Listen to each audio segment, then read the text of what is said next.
Għakom episodju ieħor ta' mltrecords, l-lum qiegħed ma' DJ u producer ukoll Daan li ħarjuna ammont ta' diski u l-proċess warahom u x'kien għaddej minn moħħhom u iktar biex ngħidu hekk.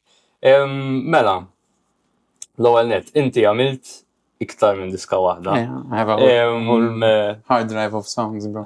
Xi ħaġa riċenti, tipo x'kienet ir-raġuni li bdejt? Ħabba xi Music production. So to tell you the truth, I started producing when I was at Higher back in like 2016, 17. To be quite honest, I don't remember why I started producing exactly. I think I always had an interest in music, so to speak. And one day I'm like, to be interesting to like mess around and start making my own music maybe. So one day I was doing a bit of research on my computer and I found this software, which is what I still use to this day. I use FL Studio. So I downloaded this software, the trial version, to just mess around, and it was completely alien to me. When I first opened it, I'm like, what the hell is this? Like, I couldn't figure out how to use it. Like, I got really frustrated and I turned it off. But like YouTube, talent, But a couple of weeks passed and I said, let me try again. I want to do this. And then I opened it again. And slowly I started figuring out the software. It's quite a complex, like all the DAWs, digital audio workstations, like Ableton, FL, Logic, they're all a bit complex. But slowly I started figuring it out. And no one really taught me. It was all self-taught, YouTube, and like genuine interest. I just opened YouTube every day and just... And this is before or after you started DJing? No, so I started producing first, actually. Ostra? Yeah. How come? Like, I don't know. I think normally from the people I know, the flow is you DJ, then there's this like joke that there's pressure. Exactly. That's it. To become a big DJ, you need to produce. You started from the legs and went to the head. Basically, man. As in, I was always very musical as a child as well. Growing up, my parents used to send me to guitar lessons and piano lessons. So that started first. As in, I was a musician first. So anka t-ġraġani ta' mużika nbidlet? No, for sure. As in, at the beginning, it was all I used to be very into classical music as well. Because originally, like, my mom used to show me a lot of classical music, my dad as well. Do you have any artists from the top of your head that you used to listen to, tipo? I mean, my music taste progressed like a lot from when I was young. When I was very young, I used to just listen to what was on the radio, like Calvin Harris in Swedish House Mafia, or a lot of EDM, but like 2010s music. Eżatt. And then as I got older, I mean, as well when I was young, I had a lot of exposure from my parents. I mean, my mom is a ballet teacher by trade originally, so she used to show me a lot of classical music and stuff. So that's where it came from, I think. Besides the fact that I think I'm a bit musical, like Mindy as a person, I'm very creative and musical, so it came from there as well. But it was a mix of a lot of things. And then sort of my music taste started to change a lot from the people who I was surrounded with. So at Higher, I used to listen to a lot of hip hop and rap because my friends were into that. Okay. And a lot of like future house and like very bass heavy music.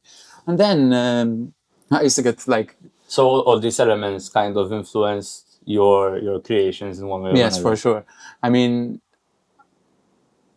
like, I used to be told that my music taste sucks originally, and then why? Like, I don't know, like, because hip hop and rap are no, but my friends used to be into one type of music at Higher, and then I used to like other things. So like, can you say this type of music that they used to listen? They used to like a lot of future house, very bass, tech house, and I wasn't into that yet. Fair enough. I was into a lot of hip hop. They were into hip hop as well, but like, I had a friend who used to show me a lot of rap artists. So there was a time, if you go on my Spotify is crazy. Like, it's like 80 plus playlists, all created by myself. Not all of them are public, but just for rap and hip hop? No, everything. Everything, okay. All genres. And I mean, as I got older, I just started developing different tastes and styles of music.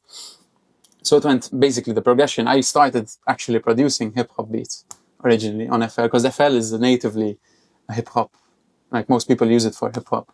Like, back in the day, I still follow a channel called Internet Money, which was like Nick Mira and those who used to make beats for like Juice WRLD and people like that. So that's where I started out. I used to make... So these people kind of... shaped my original... Unfortunately, I don't have the hip-hop beats today to show you. I'd bring them, but... And in simple terms, can you explain why FL Studio is gauged to more hip-hop than like for other genres? Good question. To be honest, if any DAW is good for any music. It's just, and nowadays FL is more like they've brought it up to speed with other genres. But originally, back in the day, it was very hip hop heavy. It has like a built-in sequencer for drums and stuff. So like this part over here. So I mean, originally that like, and it was just like the community of hip hop producers used to use FL mostly. Like for me, I think Ableton is more house oriented as well. Okay. And Logic is more for like live instruments and stuff like that. So I mean, it comes from the market as well. So like the softwares were built for different genres, but I think FL have done a good job of catching up with different genres nowadays. I'll show you some examples later on, but yeah, that's pretty much it. Mela, how did you kind of then transfer from hip hop to house, and then later on to DJing? I mean, from hip hop, then when I left higher, I started going to uni, and I met some other people that I became close with, and they had different styles of music. So my music taste, I like to take from the people around me. So like when I meet people, first thing I ask them is like, what music do you listen to? Like, and I feed off that energy, and I learn, like I find new music from them, and I show them music that I would like as well. So from there, it sort of like shifted towards other music, mostly house music, a lot of different types of house music, so like a lot of disco house, disco less, stuff like Anjuna Deep and stuff like that. I got very into as well. Especially during COVID, I used to listen to Anjuna Deep a lot. They're like compilations and stuff like. Whenever I was on lockdown. They're a label, no? I think it's a big label run by Jody Gustinoff and James Grant in the UK, but it's very like lower BPM, very chill, like it's very introspective, eclectic music. So I used to dig into a lot of that music when I was like during COVID. And then after COVID, when people started going out again, I sort of got back more into the more upbeat house like that you start see today. Okay. Yeah, I mean from there. And then DJing? Yeah, so DJing, I would say I started DJing around 2017, 2018. Yeah, okay. So my first gig actually was a gig at Surfside for people. Oh, so that's good, eh? Quite a lot younger. A New Year's Eve party at Surfside it was. New Year's Eve party at a beach club. For people quite a lot younger than me. There was this guy, I'm not gonna name any names, but he hooked me up with the contact. Yeah, name if you want to name. You can Kurt Borge. Okay. Back in the day, as in his own vibe now, people know who he is. But back in the day, Kurt Borge li kienet jidher maġino, jaqaw. Ejja, dak. Gino da campo, b'da jsajjalu. Basically, we went to hire together, so we used to speak a lot about like music production and what can be done and DJ.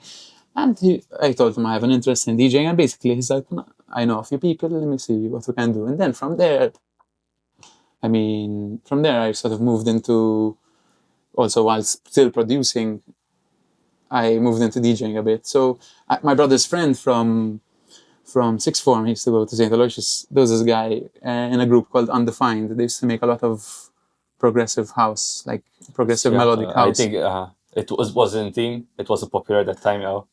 Yeah, but they had their own style, and they're very talented duo. So I mean, I don't know if they're still making music currently, but I used to listen to their stuff a lot. And I had gone over to my brother hooked me up with this guy, and I went over to his house, and he sort of showed me the basics of how to DJ. And then from there, I went and played this New Year's Eve gig. And then the rest is a blur, to be honest. Then I got in contact with these guys from a party called Mint. I don't know if you've ever heard of it. Back in the day, I think it was a very med student, uni crowd. And I don't think they do parties anymore. But basically, they gave me a good chance. They saw potential in me. They gave me an opportunity, gave me a platform, and from there, I sort of went and like used to play for them. They used to push me a lot. And then unfortunately, COVID came around, and like things sort of came to a stop. I remember you recording a set I was about for On Demand. Yes. So first I had a live set at Anchor Bay on the pontoon for Mint. All right. For Mint back in the day. They had given me a chance to play a set at Anchor Bay. I did a live set there, and they recorded it and put it on. This was during COVID. During COVID. And it was towards the end of COVID, so like things were like, it was after the first lockdown, so it was a bit safer. But we did a live set, and I recorded it, the set, and they put it on Facebook and live streamed it on Facebook. And to me, that was crazy. I was like, wow, what the hell?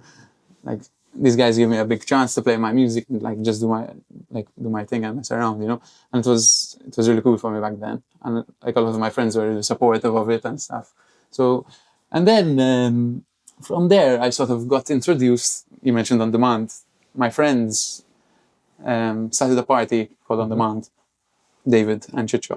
All right. And from there, again, they gave me a chance, slingshotted off of the back of Mint. I had like improved my skills in DJing from there, because at the beginning I was not the best DJ. I'm gonna be honest. I mean, like, no one starting out something new. You're never that. When you started to DJ, what was your genre? Originally, it was like a bit low tempo, like disco house, like Art of Tones, Fair enough. dance shake, stuff like that. And now it's different kind of. No, as in I progressed for sure throughout the years, but I still appreciate what I started from. Like, I still like that music. I just don't get that many chances to play it that much anymore. But then from there, I sort of moved on to On Demand, and On Demand happened. Basically, the concept was just to bring a lot of the same circle of people together, throw a party, and like just have fun, basically. And we started off small, and then it grew. On Demand actually grew to a quite a big event in the end. Like, we had I remember one of the last events we had done was at Cordine. Yes, it was like 1,000+ people. Oh, there was 1,000+ people. For sure. Ostra. For sure. And that was a big part, like a big one. And then from there, I think it sort of went. Then I sort of got in touch with the guys of District, the old owners, so like Nick Mitzi and that group. And they sort of gave me a chance as well to start warming up for them at their events. And then sort of where we are now. I mean, then they opened, like David and Chicho opened Collective, and we did that thing for a while. And then from there, there was some internal changes with District, but I still play for them now. And so now my two main things are District and Collective, and I play at Cafe Del Mar sometimes. So, can you show us some tracks that you would like to showcase, basically? Sure, but I'll call that. I mean, I have a lot of music that I've produced over the years. Some of it's not so great, some of it's a bit better, so we'll see. But you want to kind of start from the worst. Yeah, I can show you some. Yes, for sure. I can show you some. When you say they're not so good, this is from your own feedback, or you give it to other people? There's a lot of music that I've made that I've never shown anyone. Anyone. We can get an exclusive. Yeah, we get an exclusive. I mean, I'm not gonna guarantee it's good, bro, but as in, yeah. But I'm very self-critical as well, to be fair. But I mean, let me find one.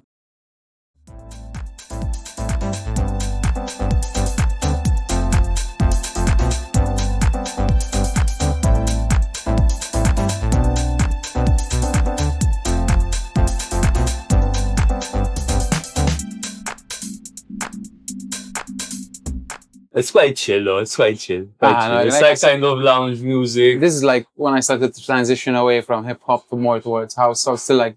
Okay, and you did hip hop songs? Yes, but I don't have them here. So basically, that is like one of my original, like, first original productions. As in, like I told you, probably not the best, but yeah. So then from there, I sort of started to play around with different genres. I mean, within house music, I mean, I produce a lot of different genres and I try different genres. So like I have a lot of inspirations. Like back in the day, it was more like, I don't know, like Dan Shake and people like that. Nowadays, it's more like Josh Baker, Chris Stassi, people like that. With that being said, I still produce a lot of different genres, and I haven't really found a sound per se, like that I stick to. Okay. Like a lot of my more recent work that I actually I'm like planning to put out is very disco inspired, sample based. But I have some songs as well that I produced myself that I want to get out there as well. Also, like, what are like the basic elements of when you produce a song? So you have like, imagine hi-hats, So with some I bass mean, and melody. it depends on what I'm making, like in terms of genre. So like if I'm doing like a more original one, I tend to start with the bass line. With the bass. Yes, for sure. I start with the bass Why usually. do you start with the bass? I don't know. I think Against the melody, which is like the heart. as in of a song. personally, I like to make quite melodic bass lines as well. So Okay, alright. it depends again, as in I make a lot of different styles, but I think most of the time I try to keep it simple with my bass lines, like straightforward, but some good groove that drives the track, you know? So especially for like stuff like this, which is a bit more underground and like more minimal, the bass line is like the center of the track. If you don't have a good groove, I'll say, you might as well just give up and go home, bro. I mean, so let me show you, for example, one of the more underground, like original ones that is more like Chris Tassi inspired. Let's say that.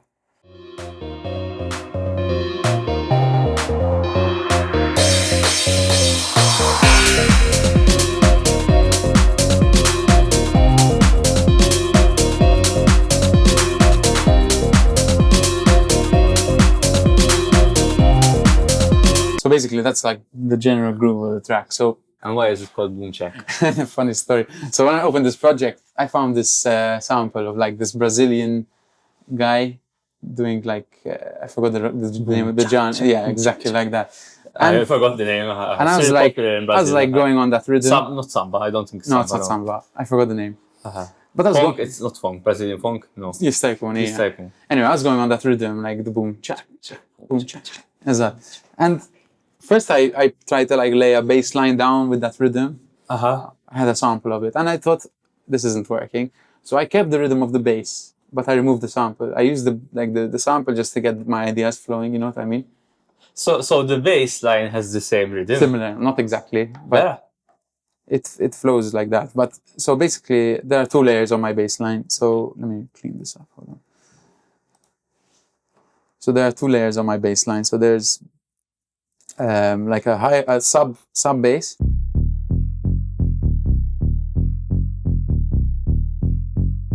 Pretty simple, but it grooves well. And then I have a higher bass line, which is a bit more melodic, and I like layered the two. All right, and this is the boom Sounds. cha cha. Not exactly. No. I mean, but I layered the sound on top of each other, so it adds a bit more melody, like a high frequency, a bit more higher frequency, and a bit more, yeah. Okay.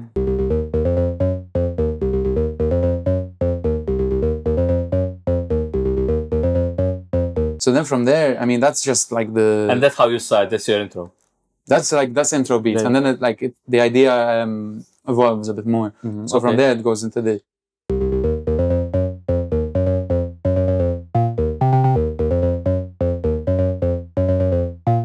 Yeah. Okay. So then from there, I mean, then I obviously like replicated that idea with the sub bass.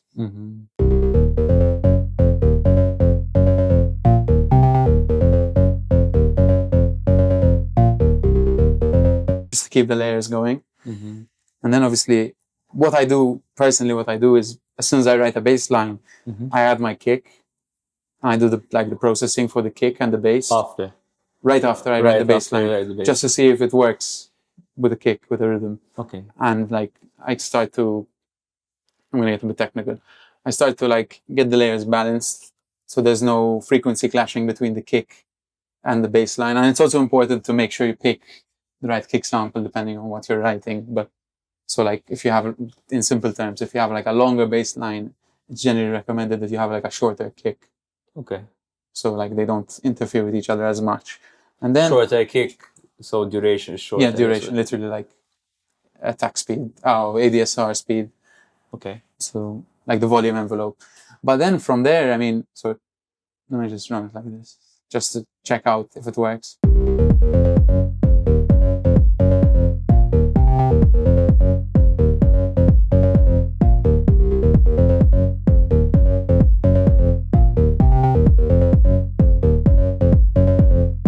And to be fair, I go back to what you said before on melodic bass line.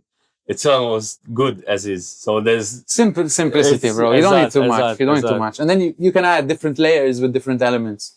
But even then, you don't want to get too complex. What I would say is missing the vocals. But apart from that, but this is quite an underground track. But then again, this isn't complete. I have an idea of how to finish this track off. I was going to say because it cuts here, no? Yes, it's quite a short tune. But I wanted to add a vocal. I'm just trying to find the right one that fits. So this is a current project. This is in progress. Yes. All right. But the basic idea is there.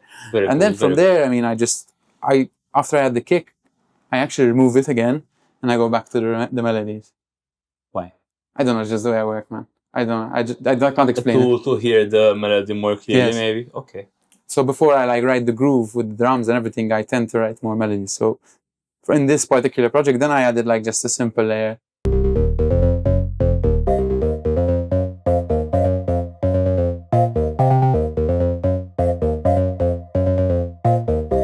So then from there, I just added in that layer, added some processing to give it some space, make it more interesting.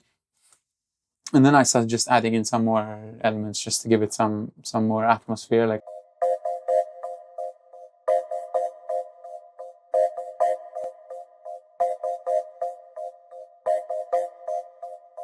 And then I added in the main melody, so it goes like this. Besides the bass line, there's also this.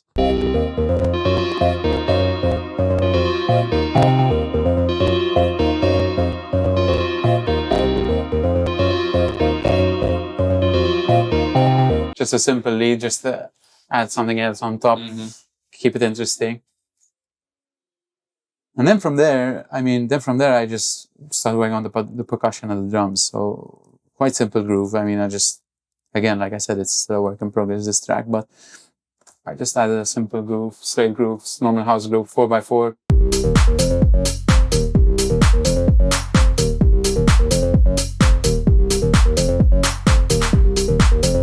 And these are the hi-hats. Yeah, hi-hat, kick, clap, snare drum. And then obviously you add in some effects just to make the transitions smoother.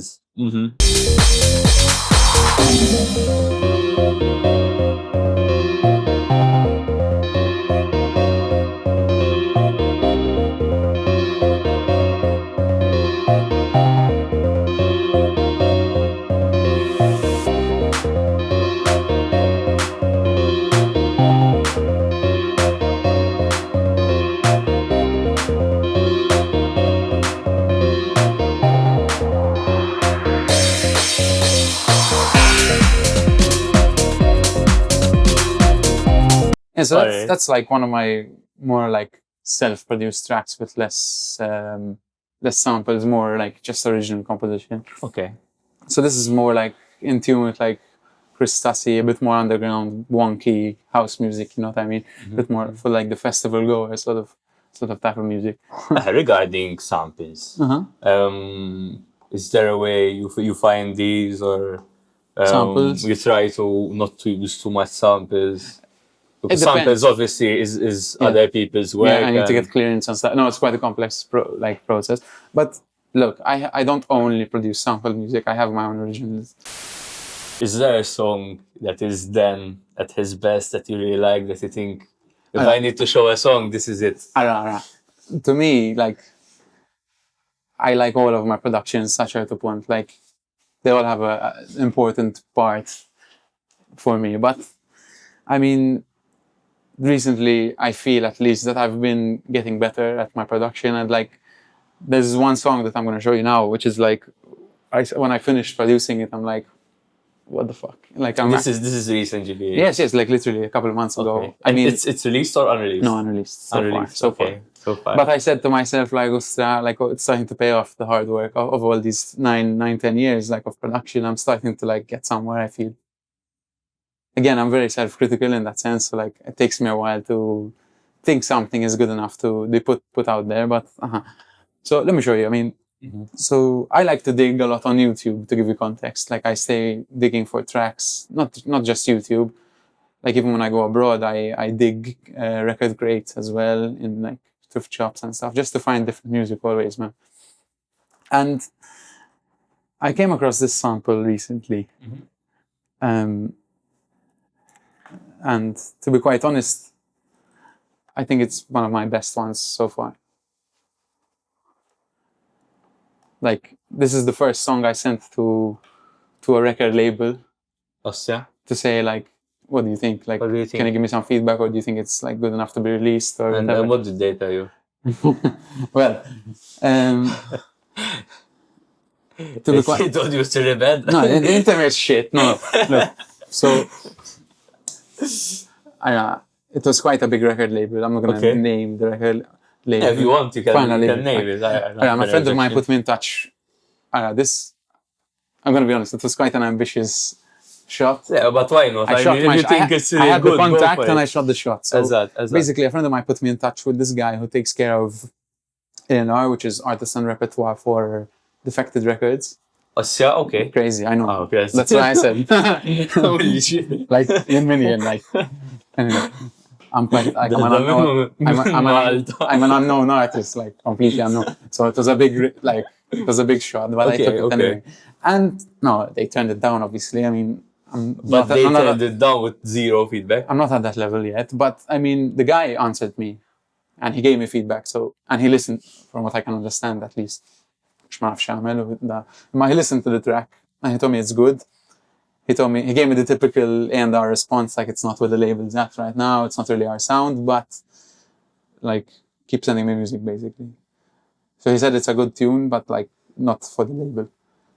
And in fact, I followed up and I told him, like, do you have another contact that I can maybe like start to release on and then work my way up? Who knows where? So he told you... he said it's good, but not good enough yet. And do you think that's like a nice answer, or you think it's genuine to you? No, I think he was being genuine with me. I mean... Okay, let's run through the track, man.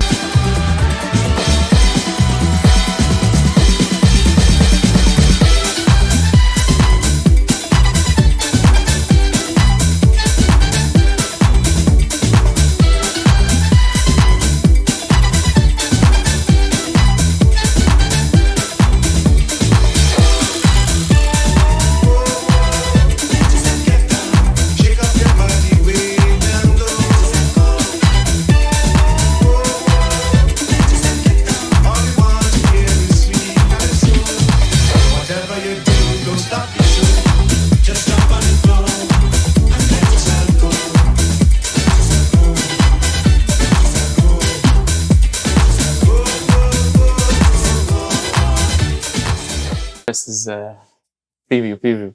I won't show you the whole track because there's a bit of a switch up at the end and it's unreleased. But that's the big groove. That's the idea. What was this? The song that Isaiah played? Yes, this is the song I played. I don't remember the end. No, it is. Okay. This is the song he played out at District 4. How long does it take you?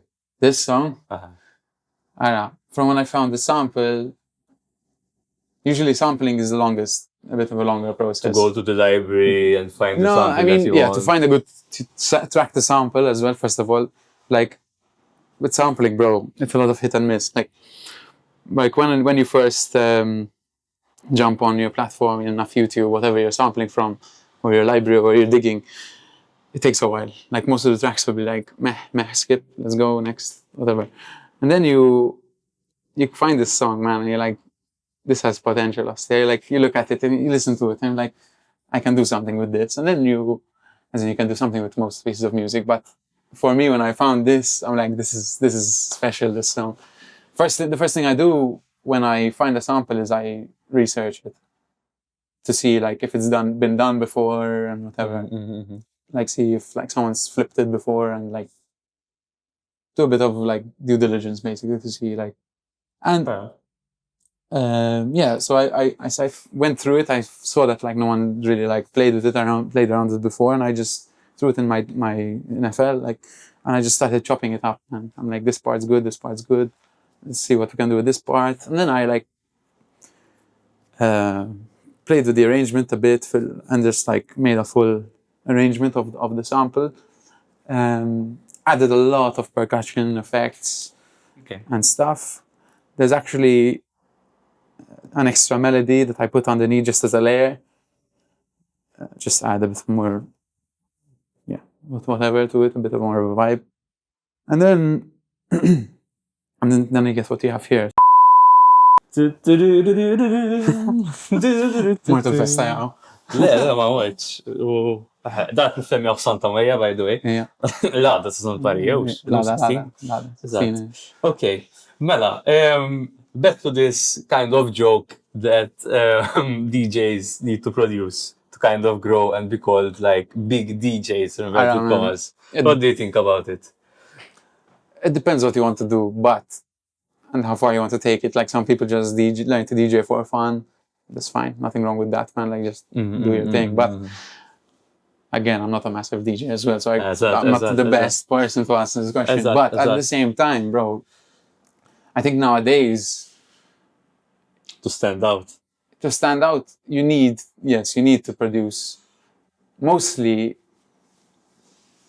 to have your own sound and be unique. Because as an artist, that's the aim of the game. Like just to, obviously besides having fun with it, you need to have something that sort of differentiates you from the pack, you know what I mean?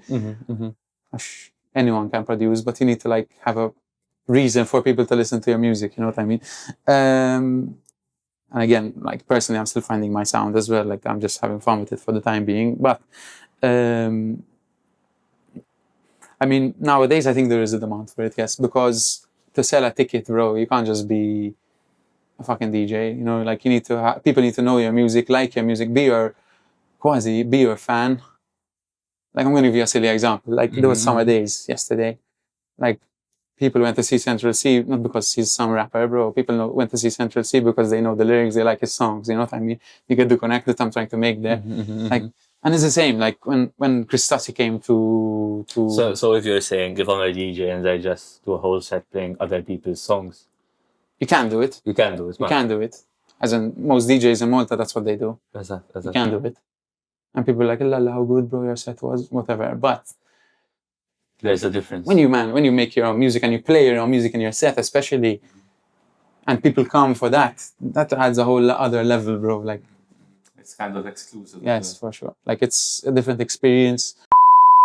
When Chris Tassi came, basically the whole set, bro, besides one or two tunes, was his own productions, man. And me, like, I love Chris Tassi. He's one of my favorite artists. Like, it's very minimal. One I really enjoyed listening to the stuff he already has out. Plus, he played a lot of stuff that he hasn't yet released, and it adds a bit of like allure to the set. You're like, I see what's he gonna play next. Like he's gonna drop another unreleased banger, you know what I mean? Like you don't know what's gonna come. So it adds a bit of anticipation and excitement, as well as like knowing what to expect in that you're gonna listen to the songs you already love. Plus like new stuff, man. So I think it's necessary nowadays, yes, to have your own music out and to produce, and also to get gigs. It helps you get gigs because like if you have enough, a million streams on Spotify and people know your song, I'm not saying it's a guaranteed ticket sale, but it helps. In your case, it helped you? Me personally, when you go for gigs, you kind of mention that you're producing your own song. And I don't parade it, but if someone asks me, I say like, I produce my music. I play my own music at Cafe Del Mar a lot, for example. When I have a gig at Cafe Del Mar, I tend to play my own music. How was the feedback?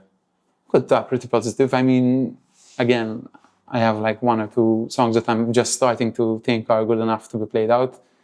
So, that's pretty good. And I mean, I play my music at Collective as well sometimes, and at the District occasionally. So, I'm getting there. Like, I'm moving in that direction. Like, building up the confidence to play my own music. Because as an artist, man, you critique your own music very heavily. Like, you're very self-conscious. You think if it's good enough or not, you know? So, like, you as an artist, you always doubt if it's good or not. You can be enough fucking David Guetta or Allah, that's a bad example, but you can be enough, man. You can be Josh Baker, you can be Frankie Rizzardo, you can be anyone, man, anyone, and you'd still doubt it. You can be another, you can be, you know, and you still have that doubt in the back of the mind, like in the back of your mind, thinking like, is this song good enough? You know, and like as a producer, bro, like as a person, I'm quite a perfectionist, but I know for a fact that all producers are like this. You're never 100% happy with a track, man. You never are. You always want to change something, but you need to like... And that is where the remixes kind of come. That you have the original, But a remix would be by someone else. What I mean is like... But you can do remixes of your own. Yes, track. you do a rework, yes. But what I mean is like, if I'm making a song, there's always going to be something I want to change, but you need to have the discipline and say, okay, this is good enough, I'm going to put it out now. Like, from arrangement to like sounds to mixing, like making something sound in a particular way or balancing the mix, the frequencies and whatever. Pardon me. You're always gonna have something to change. So yeah. So kind of what are your words of advice and you think characteristics a DJ needs to start producing? Okay, good question. I mean, firstly, you need to be interested in it. Like, you need to have a genuine interest in making music, because if you're just doing it because people tell you you have to do it to be successful, you're not going to get anywhere. Sure. Like, you need to love making music fundamentally. I think for me that's a non-negotiable. Besides that, I mean, I personally have been producing music on and off for about 9-10 years. I take breaks sometimes. Like right now, I'm not really making anything. I try. You need breaks, kind of. Yeah, let to let the creativity you flow. get a mental like reset and get back in your mindset. And as well, summer is a very busy period for me. Like, I have a lot of gigs, so like I don't party, other things in my life, other commitments. I don't really have time to sit down on my desk and say, okay, I'm going to produce. Because these projects take literally months, if not years. Not months, but a couple of hours, maybe a couple of days. I mean, so like it's a bit of a commitment to do it properly and say, like, give it time and go from A to B and have a finished track. So besides that, I mean, you need to be disciplined. Like I said, like, you need to say to yourself, okay, I'm going to set 2-3 hours and do X, Y, Z today. Okay. It's like work or uni. That's why, like, that's the best way to describe it. Obviously a bit more creative and fun, but there's a bit of a misconception, I think, with like newer producers, that like production is all sunshine and rainbows and you're just all going to be cranking out bangers every day. It's not like that, man. It's not like that. 9 times out of 10, bro, I open my fucking DAW, I look at it, I make something shit, I save it and I close it, man, and I fuck off. On that, you never touch it again. Bro, you'd be tiskanta, bro, come on, the affarijiet. Like, that I haven't touched. But it's part of the process. It is. At least I'm talking from my perspective. But bro, like, there are so many songs that I've never touched in years. Like, I haven't touched in years. I started them. At the time, I'm like, hostia, this is great. And then I just don't touch it again because I open it again like a couple of days later. I'm like, what the fuck was I thinking? This is shit. Like, you know? So like, but to go back to your question without getting off the point too much. I mean, you need to be interested in it. Like, to summarize, you need to have a bit of talent as well. Fundamentally, like, I'm not saying I'm a prodigy, but you need to know what you're doing and have a bit of musicality to you to produce good music, I think. Do you have any pitfalls in mind that you think other people would function better if they avoid? I mean, everyone is different. I found my way of working through trial and error and a lot of time. But the thought I would say as advice, if you want to get into producing, just start, man. Just start. Download your software, do a bit of research first of all. And do you recommend this FL Studio? Good question. No, I mean, I use FL because it's familiar and I know how to use it now. But I wouldn't say just use FL because FL is FL, but do a bit of research. See what you want to make, first of all, enough if you want to be a hip-hop producer, house producer, rock. Do a bit of research. See what you want to do and what you want to achieve and what type of genre you want to make. Then create a match between like what you want to make and what the best software is out there. There are more besides the ones I mentioned. There's Cubase, Reason, there's a lot. There's Pro Tools. But you need to find what works for you, find what you can afford, first of all, because as a student, bro, it put a dent in my wallet to buy FL, but I wanted to do it, so I bought it. I think. No, I think there is a monthly option, but I did lump sum. But they don't have a lifetime subscription. But I did lump sum, and I have free downloads for free like updates for life, everything. Okay. So I mean, yeah. But if you want to do it, like I said, just honestly, just start, experiment. Don't limit yourself, man. Like, just make what you want to make. Don't make it because you enjoy it, not because you think that genre is cool. Like right now, Afro House is trending, bro. If you want to just make... I don't hate Afro House. Roughly, I think it's overplayed now. No comment, no comment. No comment? No Yeah, I mean, my thoughts on Afro House that I think the crowd is the worst part of Yeah, it. it's very mainstream, man. Like, But the crowd, I think... I saw a video online recently, bro. Like everybody with his mobile. Marco Corolla was playing, I think it was in Ibiza. And the crowd was basically an Afro House, like super mainstream crowd, man. And the whole crowd, bro, no one dancing. Everyone just recording Marco, bro. Like, what the hell? But I think not just Afro House. When you have a crowd that literally comes and just stays with their mobile. Personally, I hate it. It gives it a bad rap. I hate it. You'd rarely catch me on my phone. I mean, at an event. We have to say, as a DJ, it's nice that they're giving you basically free marketing, but for the vibe, it's user-generated content. But like at the same time, bro, like it's so much. It's so much. There's a limit. Parties have become ruined nowadays by phones, man. Like I wouldn't say every party, like a lot of them. A lot of them. The more mainstream ones, especially. Exactly. Have any like future plans that you would like to kind of give a bit of a teaser, like some future projects that you have in mind? I mean, my dream when I was younger, bro, was to become like a proper producer, DJ, and travel and tour with my music. I haven't given up on that, but it's becoming more difficult as I get older, and I do it. Sure. I still have other things going on now. I'd love to do it, and I think if I get the opportunity, I would do it for sure. Like I'm still pushing in the background. Like if I get the opportunity, I'll keep pushing my music. I'm planning to release this one and another one that I produced recently, but we're working on the background right now and the mechanics and the logistics for that. Trying to find a label basically that will accept you. That shows interest in the music I'm putting out right now. No, but for sure I'll keep pushing. Probably I'll never stop producing, like honestly, until I'll be fucking 80 in my bed making a song, honestly. Actually, I love it. It's my escape. Like when I had a shit day, man, I go on my computer, bro, and I just make music. So it's like a event for me as well at the same time, as well as like it's fun and it's cool. It's like it's cathartic. It's like my therapy, so to speak. So no, I don't never stop doing it, but I think if I one day get the opportunity through consistency and just keep doing it, I'll take it for sure. No, 100%.